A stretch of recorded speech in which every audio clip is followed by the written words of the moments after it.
The bright morning sunlight streamed through the windows of Earth Space Command's main control room. The usual buzz of activity filled the air as operators monitored countless signals from deep space. It was supposed to be a normal day, but everything changed when the strange signal arrived. Lisa Brown sat at her monitoring station, sipping her third cup of coffee when her screen lit up with an unusual pattern. At first, she thought it was just space noise, but as she analyzed the signal further, her eyes widened. This was different from anything she had seen before. "Captain Wilson," she called out, her voice steady despite her racing heart. "I'm picking up a distress signal from Sector 7. It's not one of ours." Captain Robert Wilson walked over to her station, his gray uniform neat as always. He leaned over her shoulder, studying the strange patterns on her screen. "Are you sure it's a distress signal?" "Yes, sir. The pattern matches universal distress protocols, but the carrier wave..." She paused, double-checking her readings. "It's using technology we've never seen before."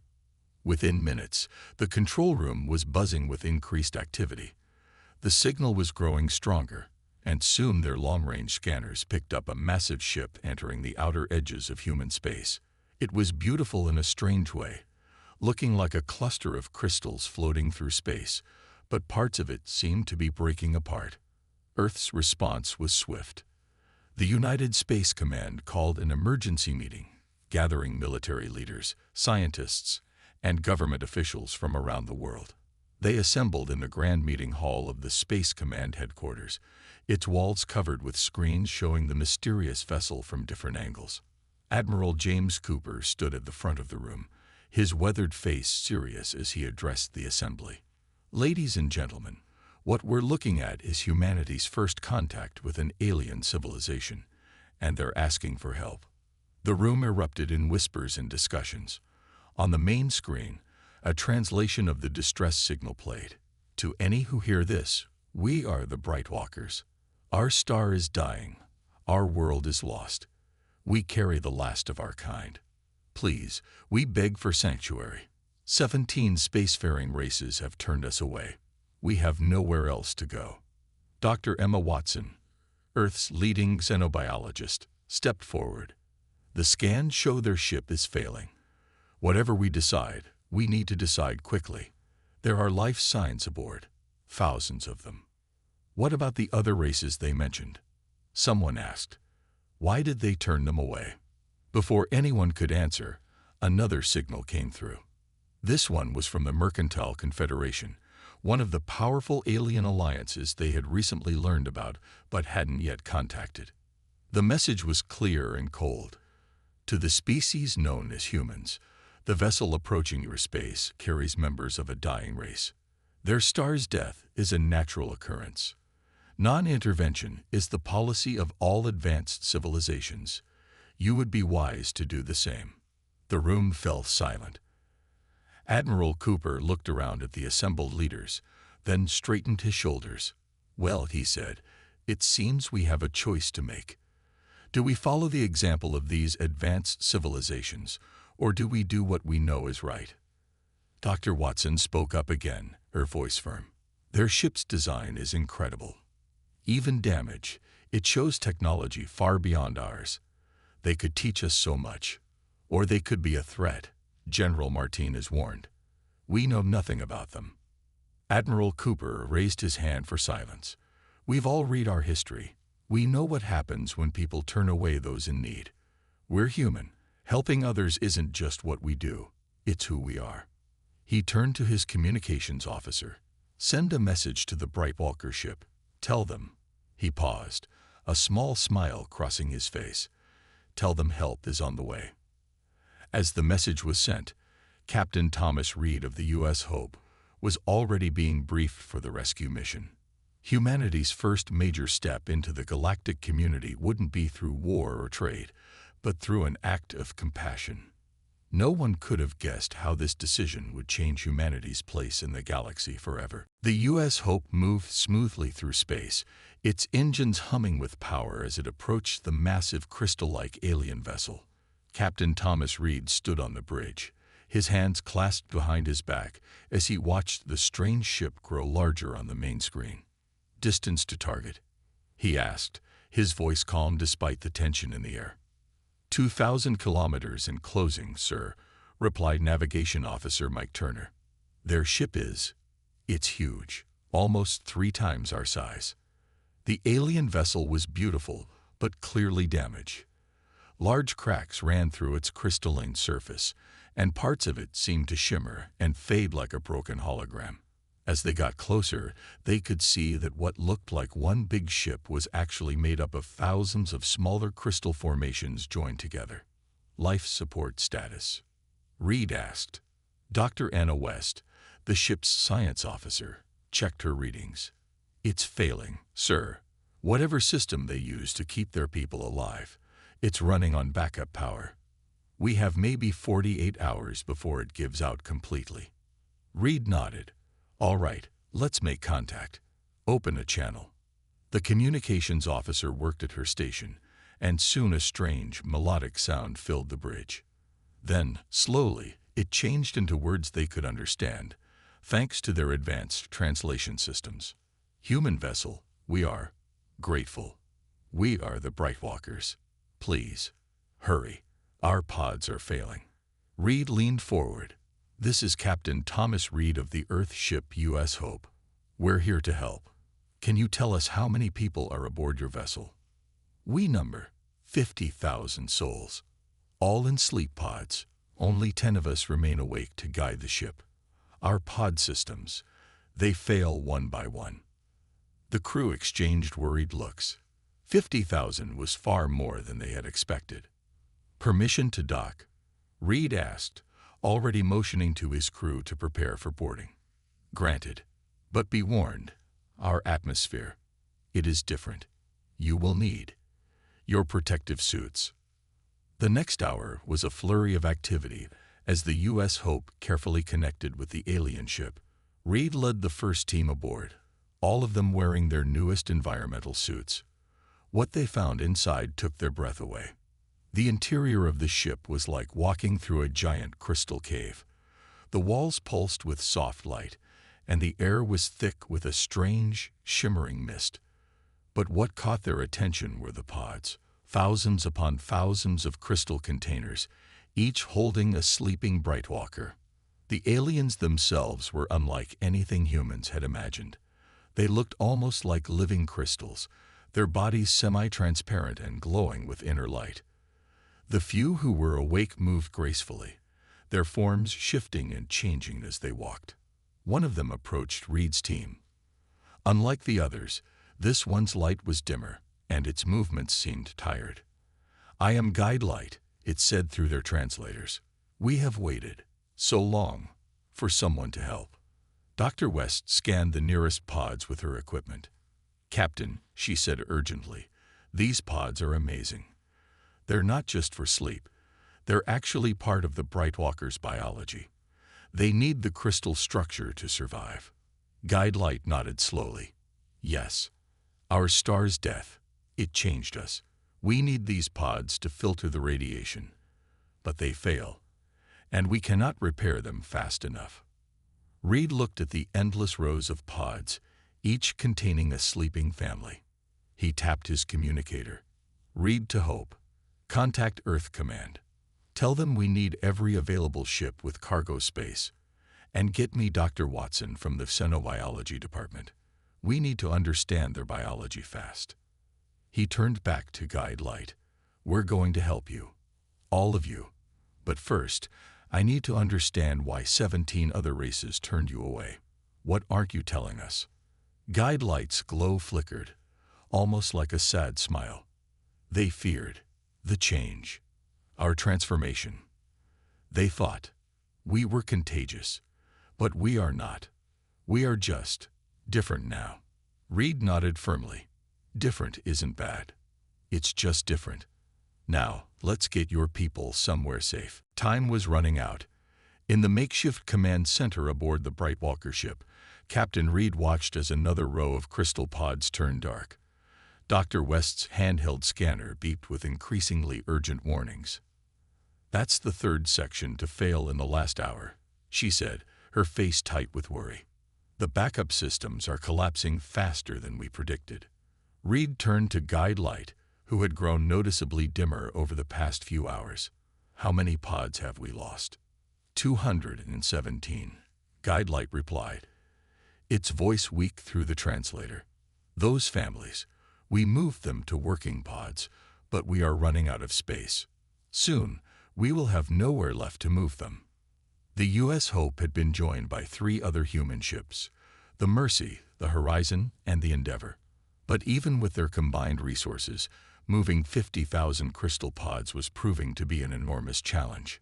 Captain, a young engineer burst into the command center, his face flushed with excitement. We found something. The old mining colony on Titan Beta. It's perfect. Reed looked up from his screens. Explain. Sir, it's a crystal mine. The whole facility is built inside a massive crystal cave system. The radiation levels are almost identical to what the Brightwalkers need. With some modifications, we could turn it into a temporary home for them. Guide Light's glow pulsed brighter for a moment. A crystal cave. Yes, this could work. Our people could survive there while we rebuild our pod systems. Just then, Reed's communicator crackled with an urgent message. Captain, this is the Horizon. We're picking up multiple ships entering the system. It's the Mercantile Confederations. Sir, 6 warships. Reed's jaw tightened, so they've decided to do more than just send warnings. The main screen lit up with a transmission. A tall, gray-skinned alien appeared, its multiple eyes narrowed. Human vessels, this is High Commander Stone. You are interfering with natural selection. The Brightwalkers were chosen by fate to end. Stand down and withdraw. Reed stepped forward. This is Captain Reed. We're conducting a humanitarian rescue mission. These people need help, and we're going to provide it. You are young and foolish, the commander growled. Their transformation makes them unstable. They are a threat to galactic order. Guide Light moved beside Reed. We are not unstable. We are adapting. Evolution is not always slow, Commander. Sometimes it comes in moments of crisis. Dr. West, who had been quietly working at her station, suddenly spoke up. Captain, I've been analyzing their biology. The Brightwalkers' crystalline structure. It's not just beautiful, it's incredible. Their bodies can absorb and redirect radiation.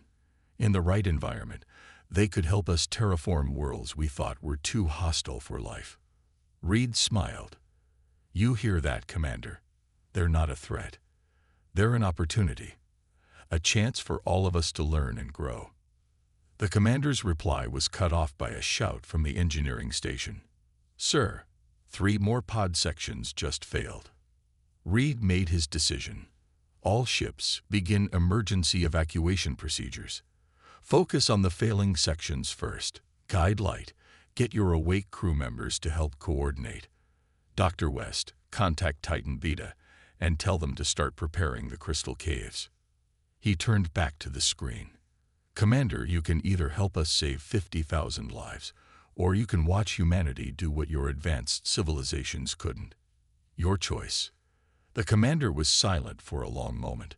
Then, you will regret this decision, humans. The Confederation will remember. As the transmission cut off, Reed turned to his crew. We have 36 hours to evacuate the ship and get these people to safety. And we're going to do it with or without their help, because that's what humans do. We help people who need it. Now, let's get to work. Guide Light's glow brightened slightly.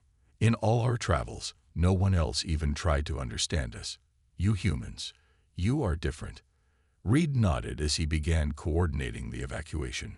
Different isn't bad. It's just different. Now, let's save your people. The space around the Brightwalker ship had turned into a battlefield, though no shots had been fired yet. The 6 Mercantile Confederation warships had positioned themselves in a blockade formation, their weapons charged but not firing. Captain Reed watched from the bridge of the U.S. Hope as his small fleet of rescue ships tried to work around them. "Sir," called out Officer Turner, "they're using some kind of energy field to block our transport paths. We can't get the crystal pods through safely." Reed turned to his chief engineer, Maria Patel, who was already working furiously at her station.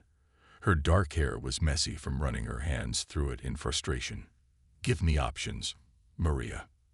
"I'm thinking, sir," she said, not looking up from her screens. "Their energy field is designed to disrupt our normal transport routes, but maybe—" She suddenly sat up straighter. "Maybe we can use the Brightwalker's own crystal technology against them." Guide Light, who had remained on the Hope to help coordinate the evacuation, moved closer. "What do you mean?" Maria's eyes were bright with excitement. "Your crystal structures. They don't just store energy, they redirect it. If we can modify our ship's shields to match the frequency of your crystals, we could create a safe corridor through their blockade." Guide Light finished, its glow pulsing brighter with understanding. Reed nodded. "How long to make the modifications?" 2 hours for the first ship, Maria said. "Once we figure it out, maybe 30 minutes for each additional vessel." "We don't have much time," Dr. West reminded them from her station. "The pod systems are failing faster now. We've lost almost 1,000 pods in the last 3 hours." Just then, the main screen lit up again. High Commander Stone's gray face appeared, looking smug. "Your attempts to save these creatures are futile, humans. Accept the natural order." Reed ignored him, turning instead to Maria. "Start the modifications. Guide Light, we'll need some of your crystals." "You dare ignore me?" the commander growled. "Perhaps a demonstration is needed." One of his ships fired a warning shot that exploded near the Hope, making the ship shudder. Reed finally turned to the screen. "Commander, let me be clear. We have 50,000 lives to save, and we're going to save them. You can either help us or watch us succeed without you, but you cannot stop us." "Such arrogance," Stone sneered. "You think your primitive ships can stand against our advanced technology?" Maria called out from her station. "First modifications ready, Captain. The Mercy can attempt a transport run." Reed watched as the hospital ship Mercy moved forward, its shields now glowing with a crystal-like shimmer. The Confederation ships fired warning shots, but their energy field couldn't stop the modified shields. The Mercy pushed through, carrying its precious cargo of crystal pods. "Impossible," Commander Stone shouted. "No," Reed corrected him. "Not impossible. Just different. Maria, get those modifications done on the other ships. Dr. West, coordinate with the Mercy for the first pod transfers to Titan Beta." Guide Light moved to Reed's side, its glow strong and steady. "Your engineer's solution. It's brilliant. She understood our technology so quickly." "That's what humans do best," Reed said with a smile. "We adapt, we innovate, and we never give up when lives are at stake." The next few hours were a blur of activity. Ship after ship received the crystal modifications. The Confederation forces could only watch as the human fleet systematically broke through their blockade, saving hundreds of Brightwalker families with each trip. Commander Stone made one final transmission. "This defiance will have consequences, humans. The Confederation will not forget." Reed's response was simple. "Good. Remember this day. Remember that when no one else would help, humanity stepped up. Remember that compassion isn't weakness. It's the greatest strength we have." As the last modified ship pushed through the blockade, Reed looked at his crew, tired but determined, working alongside the Brightwalkers as if they'd been allies for years. Sometimes, he thought, humanity's greatest moments came not from winning wars, but from refusing to abandon those in need. 1 month after the rescue, Captain Reed stood in the observation dome of Titan Beta mining colony, watching the Brightwalkers transform their new home. The vast crystal caves sparkled with newfound life as thousands of crystal pods lined the walls, each one now stable and functioning properly. "Beautiful, isn't it?" Dr. West said, joining him at the window. "But we're paying a heavy price for doing the right thing." Reed nodded grimly. The Mercantile Confederation had made good on their threats. Trade routes to Earth's outer colonies had been cut off. Prices for essential supplies had doubled, sometimes tripled. Several human mining operations had been forced to shut down. Captain, Guidelight approached them, its glow stronger than ever in the crystal-rich environment. We have news from our science team. We want to show you something. They followed the Brightwalker through the transformed mining facility. What had once been empty crystal caves were now filled with gardens of crystal formations, growing and changing in ways that defied human understanding. In the main research lab, several Brightwalkers worked alongside human scientists. One of them, whom they called Master Builder, turned to greet them. Captain Reed, watch this. Master Builder touched a raw crystal formation. Under its touch, the crystal began to grow and change, forming complex patterns that pulsed with energy. We can teach your people this, Master Builder said. Our crystal manipulation technology. It could help you power your colonies, build stronger ships, even create new habitats in hostile environments. Dr. West's eyes widened as she scanned the growing crystal. The energy output is incredible. This could solve our colony's power problems. Just then, Maria Patel burst into the lab, waving a datapad excitedly. Captain, you need to see this. Remember how we modified our shields using Brightwalker crystals? Well, I've been working with their engineers, and we found a way to make the technology even better. We could revolutionize space travel. Reed was about to respond when his communicator beeped. Admiral Cooper's face appeared on the screen, looking tired but satisfied. Reed, good news. The Arterian Alliance just contacted us. They're impressed by what we did for the Brightwalkers. They want to open trade negotiations, directly with Earth, bypassing the Confederation. The Arterians? Reed asked, surprised. I thought they were firmly under Confederation control. Apparently, our actions made them reconsider their alliances. They're not the only ones. 3 other independent species have reached out as well. Guidelight moved forward, its glow pulsing with emotion. You see, by helping us, you showed the galaxy a different way. Many younger species have lived in fear of the Confederation's rules. You proved those rules can be questioned. Dr. West's scanner beeped, drawing their attention. On her screen, new data showed the crystal gardens were producing breathable atmosphere as a byproduct. This is amazing. With this technology, we could terraform planets we thought were centuries away from being habitable. Reed looked around the lab, watching humans and Brightwalkers working side by side. Yes, Earth was facing hardships because of their choice to help, but they had gained so much more than they had lost. Send a message to Earth Command, he told Admiral Cooper. Tell them the Brightwalkers want to formally share their crystal technology with us. And tell them, he smiled, watching a young human scientist excitedly discuss readings with a Brightwalker researcher. Tell them this is just the beginning. Guidelight's glow brightened. When we first sent out our distress call, we hoped only for survival. Instead, we found something far more precious, true allies. You humans taught us that sometimes the greatest strength lies not in standing alone, but in standing together. A small crystal formation near them suddenly bloomed into a beautiful pattern, casting rainbow lights across the lab. Different, Reed thought, but wonderful in its own way. Just like the new future they were building together. 3 months after the rescue, the Great Assembly Hall of the Galactic Council buzzed with tension. Representatives from 25 spacefaring races had gathered to discuss what many were now calling the human question. Captain Reed stood with Admiral Cooper, representing Earth alongside several other human officials. High Commander Stone's voice boomed through the chamber. These humans must be stopped. They disrupt the natural order. They interfere where they should not. Reed watched as various alien representatives shifted uncomfortably in their seats. Many of them had voted to ignore the Brightwalkers' distress call months ago.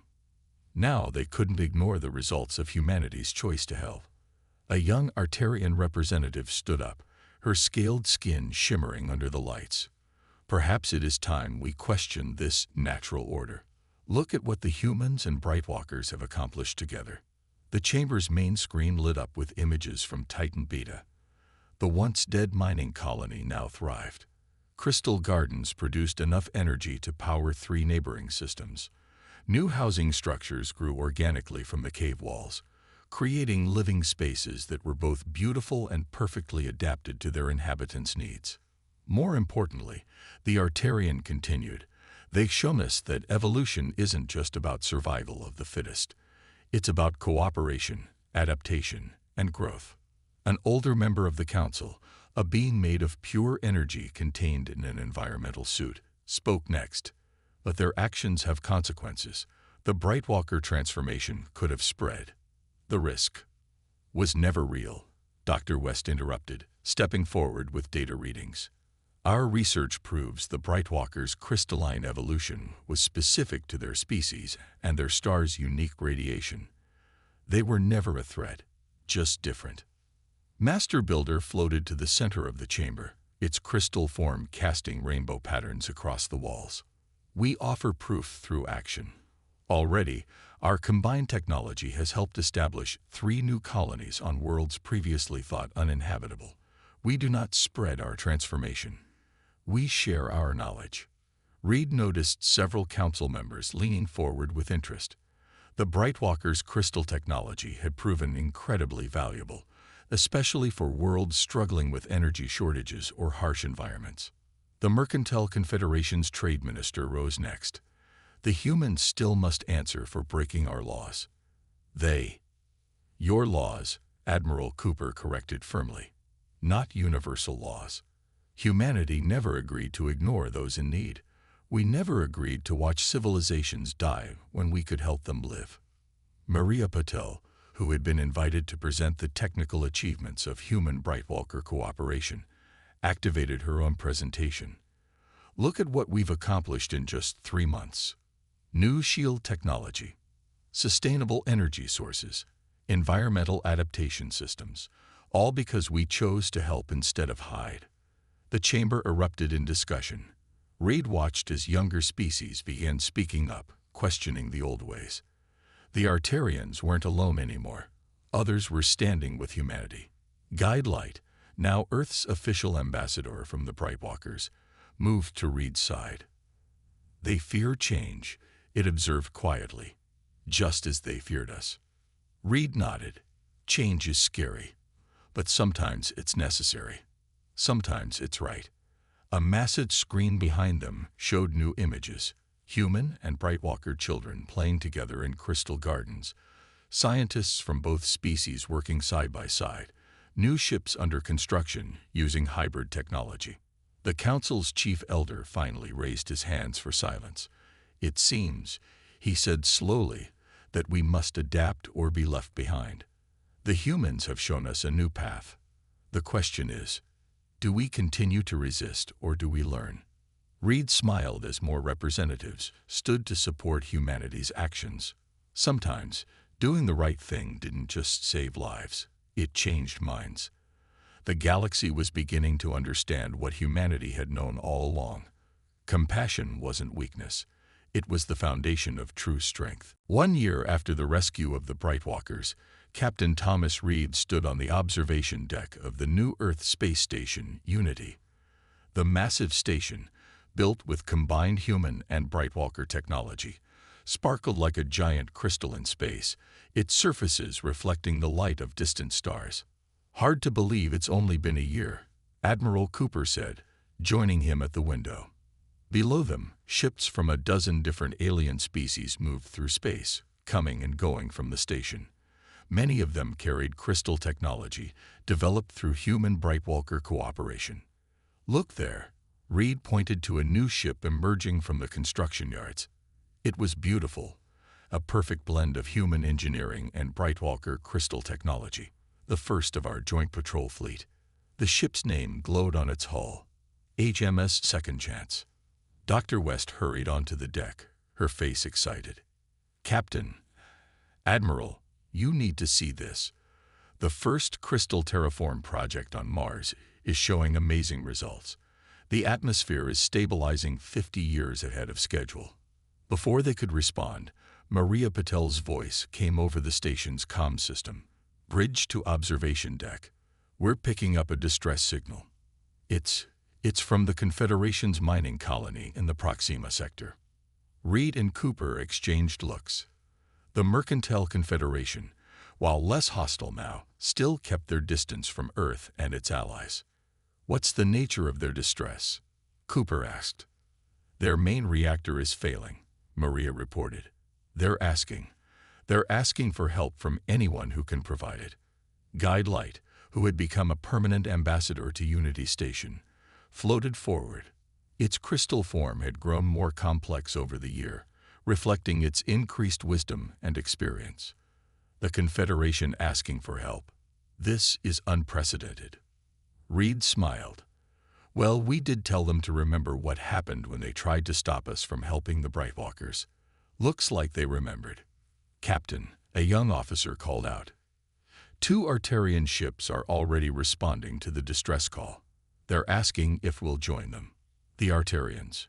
Cooper chuckled. They've really taken to our way of thinking, haven't they?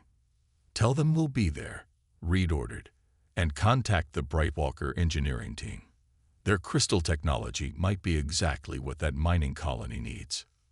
Master Builder, who had been quietly working on a new crystal formation nearby, spoke up. I will go too. Perhaps seeing our technology help them will finally convince the Confederation that change is not always a threat. As the response team prepared to leave, Reed looked around the observation deck. Human scientists worked alongside crystal beings from distant stars. Young alien species mingled freely with older ones, sharing knowledge and ideas without fear. On one wall, a memorial crystal pulsed with soft light, remembering those Brightwalkers who hadn't survived their long journey, but whose sacrifice had changed the galaxy. Something funny, Captain? Cooper asked, noticing Reed's smile. Just thinking, Reed replied. A year ago, we were the new kids in the galaxy. Everyone told us to stay quiet. Follow the rules, don't make waves. Now look at us. Guide Light's glow brightened. You showed the galaxy something it had forgotten. That true strength lies not in standing apart, but in standing together. That helping others doesn't make you weak. It makes everyone stronger. The station's alert system chimes softly. Rescue mission crews, please report to your ships. Departure in 15 minutes. Reed straightened his uniform. Well, shall we go help some people who said they'd never accept our help? As they headed for the launch bay, a group of young Brightwalkers passed by, their crystal forms glowing with health and hope. One of them stopped, touching the memorial crystal briefly before moving on. Above them, the stars twinkled, full of new possibilities, new worlds to explore, and new chances to prove that compassion was the greatest force in the universe. Sometimes, Reed thought, the best way to change the galaxy wasn't through force or fear, but through simple human kindness, one rescue at a time.